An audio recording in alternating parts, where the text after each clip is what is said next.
प्रत्यक्ष ज्यावेळेस माझी 92 किलो होतं, त्यापूर्वीचं माझं वजन 96 किलो होतं आणि वजनामुळे जे काही दुष्परिणाम जनरली होतात, तर ते दुष्परिणाम मला झालेले होते.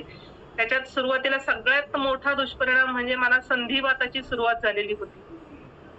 संधिवात काय असतो? हा खूप म्हणजे खूप त्रासदायक प्रकार असतो. आपल्याला आपल्या शरीराच्या हालचाली करता येणं अवघड होतं. सांधेदुखी सगळ्या हातांच्या, बोटांच्या, पायांच्या सगळ्या जॉइंट्स जे आहेत ते सर्व दुखणं. त्यामुळे आपल्या दैनंदिन जी कामं आहेत ती सुद्धा कामं मला करता येत नव्हती.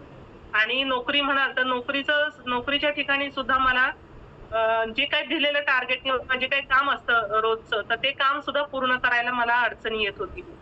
तर अशा ह्या सगळ्या गोष्टींमुळे मी खूप वैतागले होते. दुसरा मला त्रास खूप होता तो म्हणजे हायपर ॲसिडिटीचा. हायपर ॲसिडिटी म्हणजे मला असा त्रास व्हायचा, की 2